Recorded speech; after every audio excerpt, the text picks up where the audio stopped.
Xin kính chào quý thầy cô và các bạn đang xem chương trình trên kênh XTV, kênh truyền hình nội bộ của Trường Đại học Khoa học Xã hội Nhân văn Đại học Quốc gia Hà Nội. Vâng, thưa quý thầy cô và các bạn, chương trình Một lớp giảng đường rất vui kể từ ngày hôm nay sẽ trở thành người bạn đồng hành với quý thầy cô và các bạn với những câu chuyện về thầy và trò trên giảng đường, cập nhật và bình luận những thông tin nóng hổi và hữu ích, cũng như là cả những câu chuyện ngoài lề rất là thú vị, sâu sắc và giàu ý nghĩa nhân văn. Chương trình được phát sóng vào 7 giờ thứ hai hàng tuần trên kênh XTV. Vâng, trong số đầu tiên này, chúng tôi sẽ mang đến cho quý thầy cô và các bạn một chương trình đặc biệt hướng đến ngày kỷ niệm 20 tháng 11 Ngày Nhà giáo Việt Nam.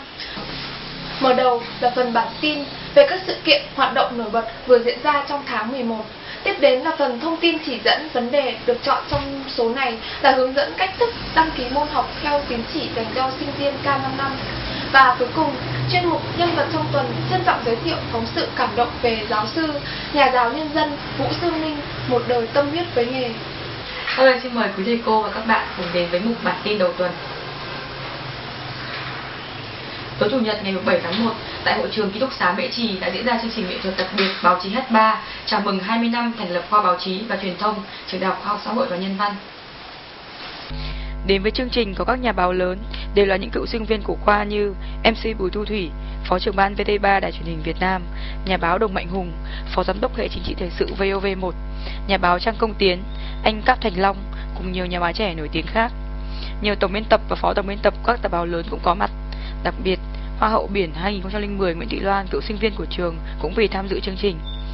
Chương trình diễn ra sôi động với sự góp mặt của ca sĩ Mạnh Quân, Sao Mai Điểm Hẹn, ca sĩ Nguyệt Ca, ban nhạc Flyback, ban nhạc Đa Lab, cùng nhiều tiết mục đặc sắc được dàn dựng công phu của tập thể cán bộ sinh viên trong khoa báo chí và truyền thông. Đây thực sự là một đêm bùng nổ niềm vui, cháy hết mình của tập thể cán bộ và sinh viên khoa báo chí và truyền thông. Vào ngày 10 tháng 11, Hội thi tiếng hát cán bộ và sinh viên chào mừng kỷ niệm 65 năm Ngày truyền thống Trường Đại học Khoa học Xã hội và Nhân văn chính thức được khai mạc. Hội thi được tổ chức trong không khí trang trọng và đầm ấm. Chủ đề của cuộc thi năm nay được mở rộng hơn, bên cạnh các chủ đề quen thuộc như ca ngợi Đảng quang vinh, Bác Hồ vĩ đại, tình yêu quê hương đất nước, ca ngợi con người Việt Nam, cuộc thi còn hướng đến các chủ đề khác như hát về thủ đô Hà Nội, tôn vinh tình thầy trò, những ca khúc về mái trường Đại học Khoa học Xã hội và Nhân văn, những tấm gương sáng, lý tưởng sống và tình cảm có ý nghĩa nhân văn cao đẹp. Đây là một đêm sơ khảo đầu tiên.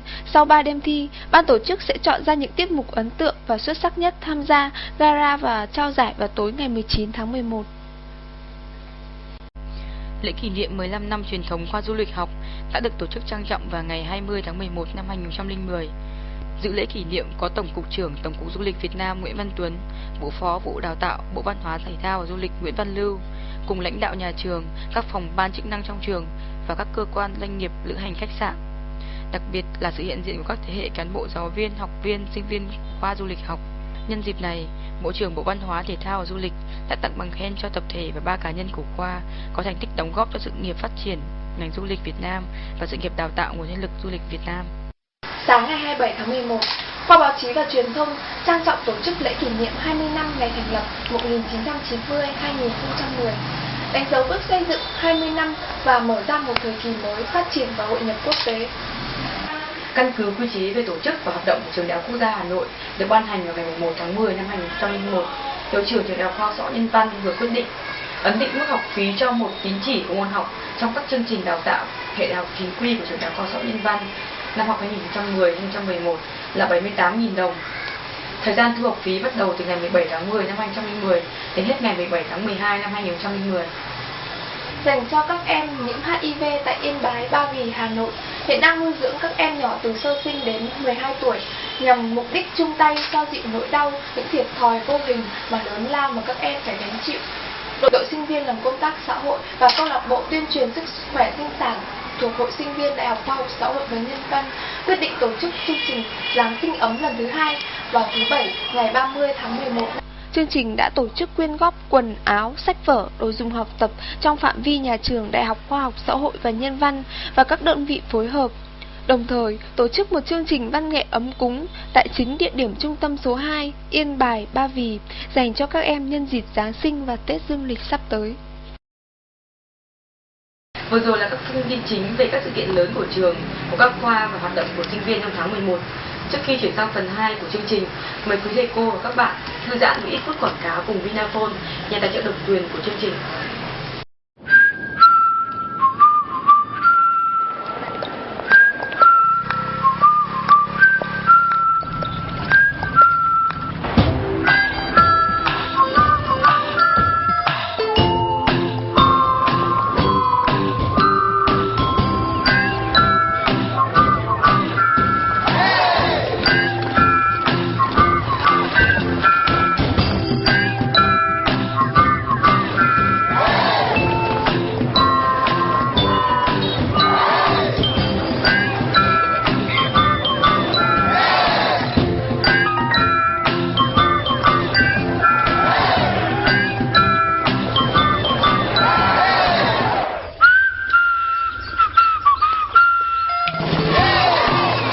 Cùng nhau cuộc sống thêm ý nghĩa. Vinaphone 3G. Từ ngày 28 tháng 12 năm 2010 đến ngày 15 tháng 1 năm 2011, Phòng Đào tạo sẽ tổ chức đợt đăng ký môn học học kỳ 2 năm học 2010-2011. Đây là đợt đăng ký môn học đầu tiên đối với các sinh viên K55, nên các em còn nhiều bỡ ngỡ, vì vậy các em nên chú ý theo dõi phần hướng dẫn sau đây. Xin kính chào quý vị và các bạn. Hôm nay chúng tôi sẽ hướng dẫn các bạn về việc đăng ký môn học trên hệ thống đăng ký môn học của trường Đại học Khoa học Nhân văn. Trước tiên chúng ta mở về chương trình Internet Explorer. Đây là chương trình tốt nhất cho việc đăng ký môn học. Chúng ta gõ vào địa chỉ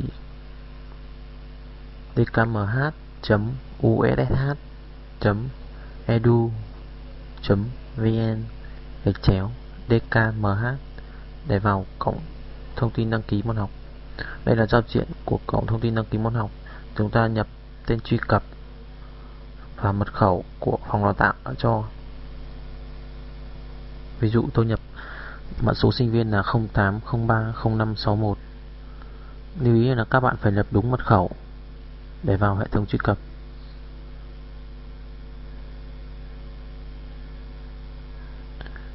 Kích login.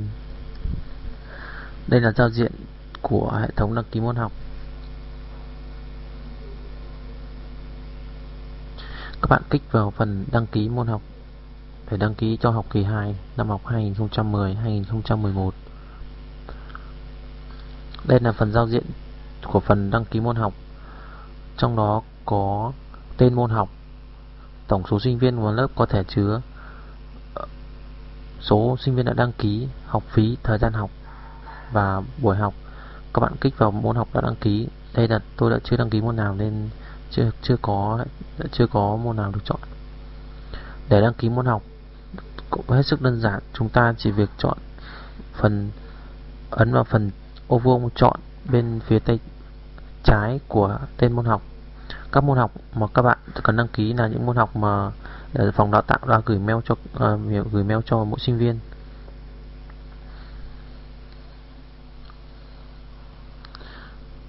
Ví dụ tôi cần đăng ký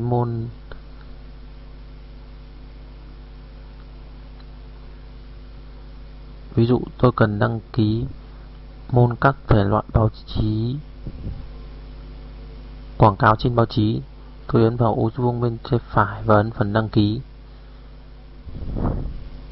Sau đó click vào phần môn học đã đăng ký để kiểm tra. Như vậy môn quảng cáo trên báo chí đã xuất hiện trong phần môn học đã đăng ký của tôi. Trong đó xuất hiện cả lớp, số tín chỉ, học phí, thời gian học.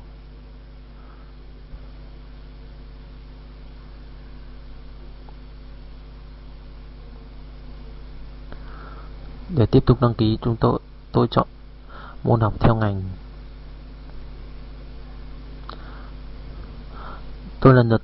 Chúng ta lần lượt tìm các môn học mà chúng ta cần đăng ký. Ví dụ tôi tìm các thể loại báo chí chính luận hay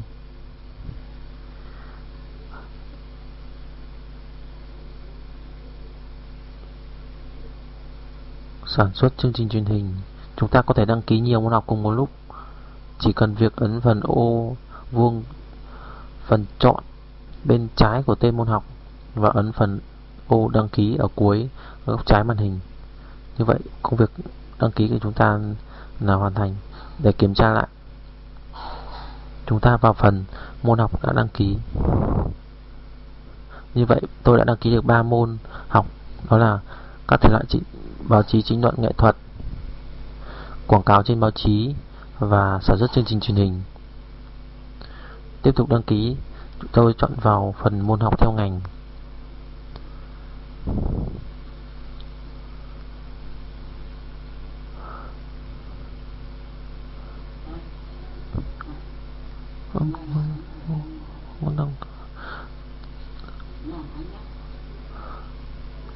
Kiểm tra lại các môn học mà khoa yêu cầu đăng ký trong học kỳ này.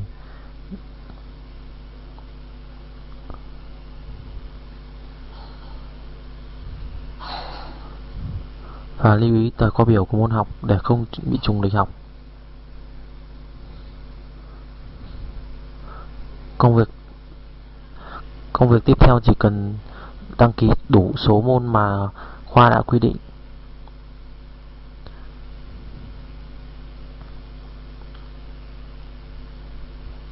Tôi chọn thực hành các thể loại báo in, kinh doanh và phát hành báo chí.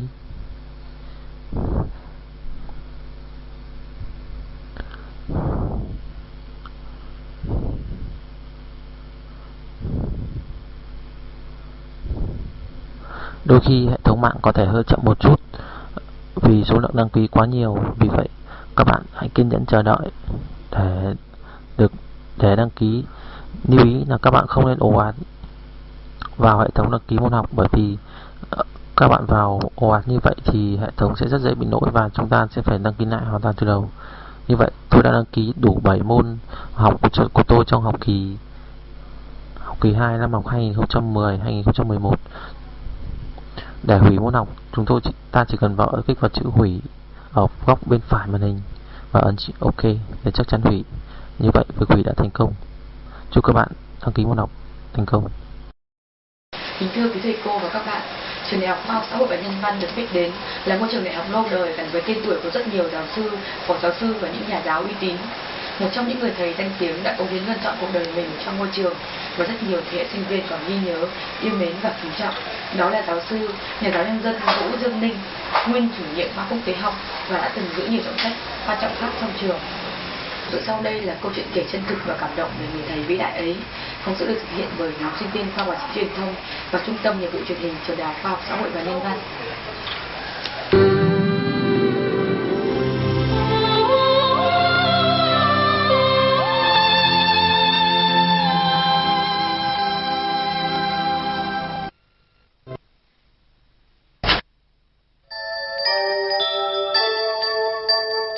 Nhiều khi tôi cảm thấy rằng là mình có lẽ một cái may mắn mà ta thường gọi cái hạnh phúc nhất là được học các thầy giỏi, và do đó mà mình tiếp thụ được không những là về kiến thức, về phương pháp, mà cả về cái đạo đức, cái phong cách và cách ứng xử của một người thầy như thế nào. Thì tôi nghĩ cái đó là cái mà mình biết ơn các thầy.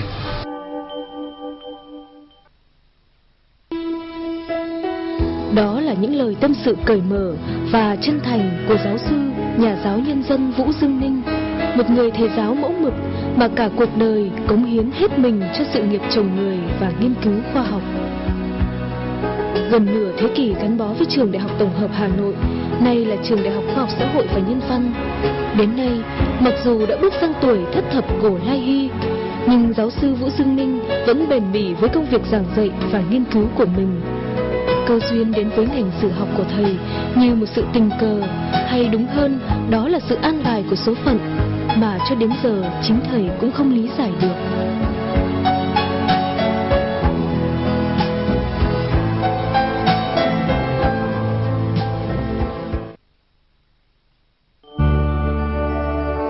Vũ Dương Ninh sinh ra và lớn lên trên mảnh đất thủ đô ngàn năm văn hiến.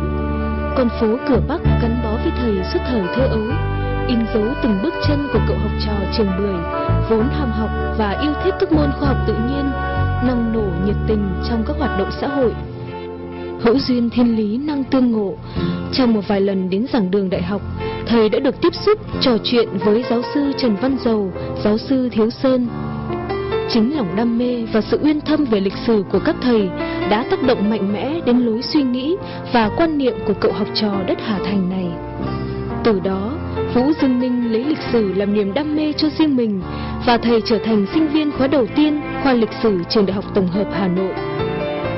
Đến nay, giáo sư Vũ Dương Ninh vẫn giữ mãi ấn tượng sâu đậm về những bài học khai tâm mở đức của các thầy. Mỗi một bài giảng của các thầy đều có sức thuyết phục lớn cả về nội dung lẫn phương pháp, có ảnh hưởng mạnh mẽ đến lối suy nghĩ, phong cách giảng dạy, nghiên cứu và quan niệm sống của Vũ Dương Ninh sau này. Không chỉ là một sinh viên ham học, Vũ Dương Ninh còn là một người bạn tâm giao gần gũi và thân thiện. Phó giáo sư, nhà giáo ưu tú Nguyễn Thừa Hỷ, người bạn đồng hương, đồng niên và cũng là đồng môn với giáo sư Vũ Dương Ninh, năm nay đã gần 70 tuổi, nhưng vẫn luôn dành cho một tình cảm chân thành và mến phục đối với người bạn cùng khóa này. Sau khi tốt nghiệp đại học, Vũ Dương Ninh được giữ lại ở khoa lịch sử, tiếp tục nghiên cứu chuyên ngành lịch sử thế giới và bắt đầu công việc giảng dạy của mình. Cũng chính trong thời gian đó, cuộc chiến đấu của nhân dân ta chống chiến tranh phá hoại của đế quốc Mỹ ở miền Bắc diễn ra ác liệt. Khoa lịch sử và nhà trường đã phải sơ tán lên huyện Đại Từ, tỉnh Thái Nguyên. Thầy giáo và sinh viên đã vào rừng để xây dựng nhà ở, lán trại, xây dựng các lớp học và tăng gia sản xuất. Đời sống vật chất, điều kiện học tập thiếu thốn là thế, nhưng thầy và các thành viên trong khoa vẫn nuôi dưỡng một quyết tâm lớn là học thêm ngoại ngữ, mà chủ yếu là bằng con đường tự học để có thể sử dụng được nguồn tài liệu bằng tiếng Anh, tiếng Pháp và tiếng Anh.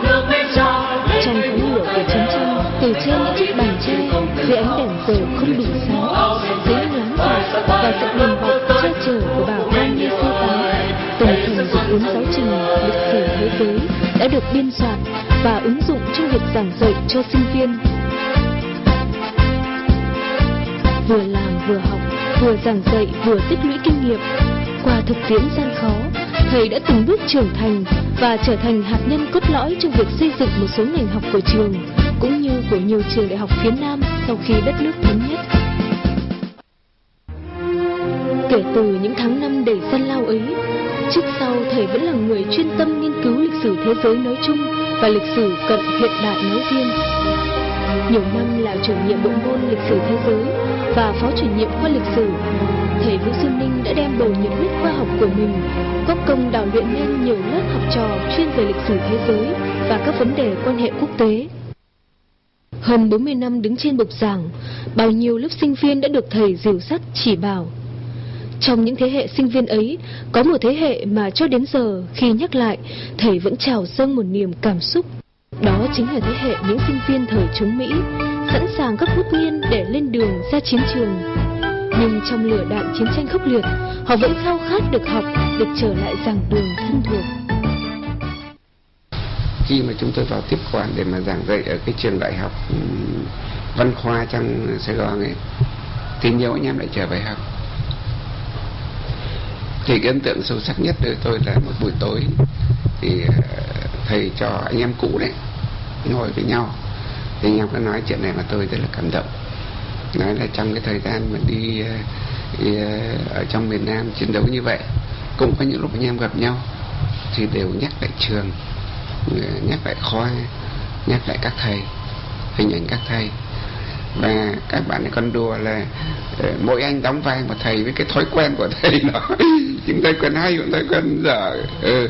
Người ta nghĩ ở cái nơi chiến trường gian khổ như vậy mà có kỷ niệm như vậy thì nó là một cái phần thưởng rất lớn đối với người thầy giáo.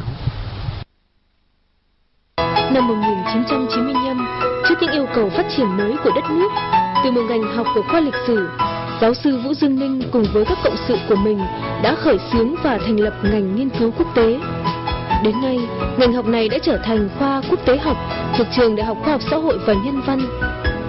Mặc dù ban đầu, khoa đã gặp rất nhiều khó khăn trong việc định hướng nghiên cứu và giảng dạy, nhưng với sự nỗ lực của chính bản thân thầy cùng với các thành viên trong khoa quốc tế đã quyết định chọn một hướng đi hoàn toàn mới là nghiên cứu các vấn đề quốc tế bao gồm các vấn đề toàn cầu, các vấn đề khu vực và mối quan hệ giữa các khu vực, các quốc gia. Có thể nói là vai trò của thầy Ninh trong việc xây dựng phát triển ngành quốc tế học, khoa học quốc tế học là rất là lớn. Thầy là người sáng lập ra khoa học quốc tế học.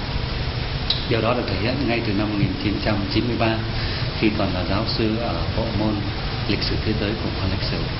Thì thầy đã nhìn thấy là cái nhu cầu của Việt Nam trong việc phát triển các quan hệ quốc tế, trong việc hội nhập với quốc tế, cho nên thầy đã đề nghị với nhà trường cho phép thành lập khoa quốc tế học trong trường Đại học Khoa học Xã hội và Nhân văn. Và chính vì thế thì năm 1995, Giám đốc Đại học Quốc gia Hà Nội và Bộ Giáo dục và Đào tạo đã quyết định thành lập khoa quốc tế học ở trường Đại học Khoa học Xã hội và Nhân văn. Đấy là cái điểm thứ nhất. Điểm thứ hai thì giáo sư Vũ Dương Ninh là người trong cái nhiệm kỳ đầu tiên của mình đã dồn tất cả cái sức lực cũng như tâm huyết của mình cho việc xây dựng cái ngành học này, bằng cách là giáo sư đã cùng với các nhà khoa học khác thiết kế cái chương trình đào tạo cho cái ngành quốc tế học của Việt Nam. Và giáo sư cũng là người thiết lập cái mối quan hệ của khoa quốc tế học với các cái đối tác ở nước ngoài, ví dụ như các trường đại học ở Mỹ, ở Pháp, ở Canada, là những nơi mà giáo sư đã có kinh nghiệm, đã có cái quan hệ trước đây. Mở rộng tầm nhìn và cánh cửa giao tiếp với bên ngoài, giáo sư Vũ Dương Ninh đã mau chóng và nhiệt tình thúc đẩy không khí học thuật chung của khoa và bộ môn, đồng thời đem những kiến thức và phương pháp nghiên cứu mới truyền dạy cho học trò. Nhờ thế, khoa quốc tế học đã có những bước phát triển vững vàng và tạo được tiếng vang lớn trong các trường đại học uy tín trên thế giới. Còn với riêng giáo sư Vũ Dương Ninh, chính sự tinh tế trong quan điểm khoa học, cách trình bày dễ tiếp nhận và tác phong gần gũi của thầy đã được nhiều học giả quốc tế tin cậy và mến phục.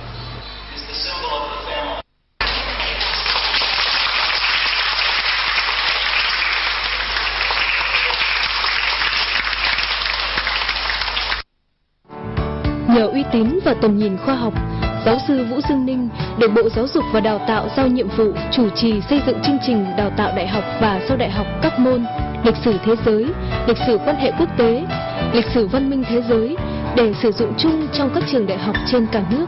Chính thầy cũng chủ biên các bộ giáo trình lịch sử cận đại thế giới, lịch sử văn minh thế giới và một số chuyên đề về lịch sử thế giới. Cho đến nay, dưới sự dẫn dắt của thầy đã có 18 nghiên cứu sinh bảo vệ thành công luận án tiến sĩ sử học, một số học viên cao học hoàn thành luận văn thạc sĩ và rất nhiều khóa luận tốt nghiệp của sinh viên được đánh giá cao. Nghiêm cẩn, chặt chẽ về tư duy, phong phú về năng lực sáng tạo khoa học, nhưng bao giờ thầy cũng luôn gần gũi, bình dị với học trò, chú ý lắng nghe những ý kiến mới của các cán bộ khoa học trẻ. Trong nhiều trường hợp, thầy đã khuyến khích họ phát triển các ý tưởng sáng tạo đó trở thành những luận đề khoa học. Do vậy, hầu hết những người sau một thời gian nhận được sự hướng dẫn trực tiếp của thầy đều tự trưởng thành về chuyên môn và có khả năng độc lập cao trong nghiên cứu. Là sinh viên trực tiếp của thầy từ năm thứ nhất thì chúng tôi luôn cảm nhận thấy đấy là có rất nhiều vấn đề khoa học khó. Thế nhưng mà thầy Vũ Dương Ninh thì bằng những ngôn từ rất là trong sáng, giản dị, ngắn gọn, chặt chẽ thì đã truyền đạt, đã dành cho chúng tôi thấu hiểu nhiều cái vấn đề chuyên môn. Thì thầy luôn chỉ ra được những cái bước đi cần thiết đối với mỗi anh chị em, bởi vì chúng ta biết đấy, cái năng lực khoa học rồi cái hoàn cảnh gia đình đấy, của mỗi người là rất khác nhau. Thậm chí thầy còn tận tụy giúp đỡ trong cái việc là khai thác, chỉ ra các nguồn tư liệu và giúp đỡ nhiều anh chị em khai thác các nguồn tư liệu, mà những nguồn tư liệu đó là không thể thiếu, nó như là những cái cơ sở vật chất để xây dựng nên những cái công trình khoa học lớn. Thì thầy rất là quan tâm và thậm chí là giúp đỡ cho cả những nguồn tư liệu đó. Cùng với chức trách của một nhà giáo, giáo sư Vũ Dương Ninh còn dành nhiều tâm huyết cho công tác nghiên cứu khoa học, nhất là từ khi đất nước tiến hành công cuộc đổi mới đến nay.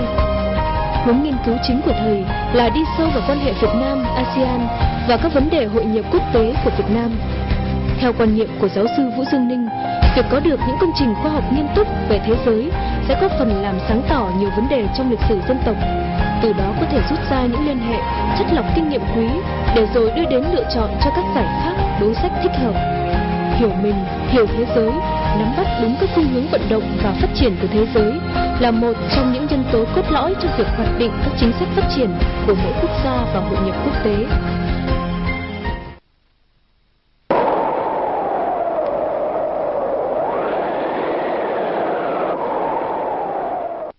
Ngày đêm, tuy nhiều lúc không thật khỏe, nhưng thầy vẫn miệt mài tự học, tự vươn lên bằng những nỗ lực phi thường của mình. Vì thế, những chuyên đề mà thầy giảng dạy bao giờ cũng có sức thu hút lớn. Sinh viên, học viên cao học, nghiên cứu sinh không chỉ tiếp nhận từ bài giảng lượng thông tin phong phú, cách truyền đạt, phân tích logic, chặt chẽ, mà còn thấy ở đó một nhân cách sư phạm luôn thấu hiểu tâm lý và hoàn cảnh của học trò. Thầy là một người thầy đúng theo nghĩa một người thầy. Thầy giúp cho sinh viên không chỉ về mặt kiến thức, mà mình nhớ là có những cái lúc mà khi mà cái bài sinh viên là mình nên làm không cẩn thận thì thầy ngồi thầy chữa từng lỗi chính tả một. Tức là thầy rất cẩn thận để rèn cho sinh viên không chỉ là một cái khả năng khoa học nhất định mà cả về mặt nhân cách con người nữa. Bằng trí tuệ và sự lao động miệt mài của mình, giáo sư Vũ Dương Ninh đã nêu một tấm gương cho các học trò cùng với những cộng sự về tinh thần trách nhiệm với công việc và nghiêm túc trong khoa học. Trong cuốn sách 100 chân dung một thế kỷ Đại học Quốc gia Hà Nội, tiến sĩ Nguyễn Văn Kim có viết: nhìn lại, có thể thấy thời gian học đại học của lớp sinh viên khóa 1 chỉ có 3 năm và không được tham dự bất cứ một chương trình đào tạo sau đại học nào. Nhưng giáo sư Vũ Dương Ninh và nhiều nhà giáo cùng thế hệ vẫn được mời dạy nhiều lớp cho học viên cao học và nghiên cứu sinh, không được đào tạo qua một hệ thống trường lý luận cao cấp, nhưng cũng đã sớm tham gia giảng dạy nhiều khóa trong hệ thống các học viện đó. Không được đào tạo ở nước ngoài, nhưng đã từng đi trao đổi khoa học và giảng bài ở nhiều trường đại học, trung tâm học thuật quốc tế. Chỉ từng ấy điểm thôi cũng đủ thấy đó chính là thành tựu đích thực của một thế hệ những con người giàu nghị lực. Các thầy luôn nhận thức rõ trách nhiệm của nhà khoa học và đã vượt qua những thách thức khắc nghiệt, những định kiến ràng buộc của cuộc sống đời thường để vươn lên kịp với những yêu cầu và những bước phát triển mới của đất nước, của nền giáo dục khoa học hiện đại.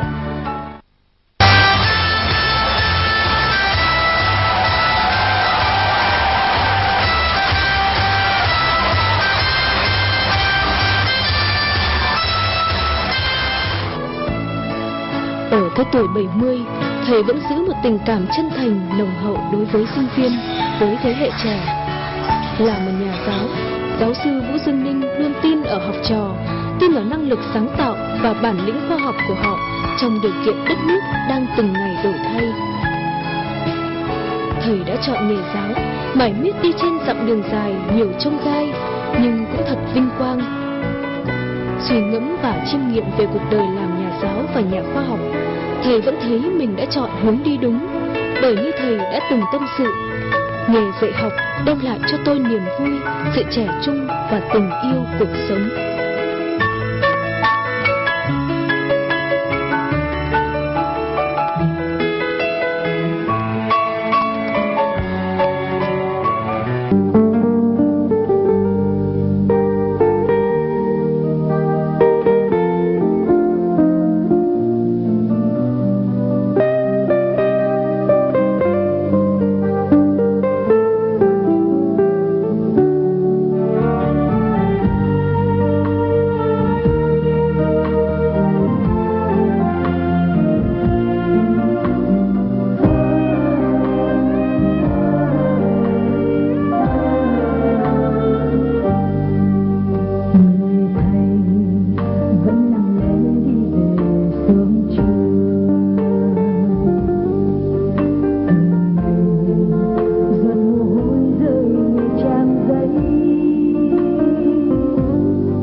Dẫu đêm hết sao trời đêm nay, dẫu đêm hết lá mùa thu rơi, nghìn ngàn năm làm sao em đếm hết công ơn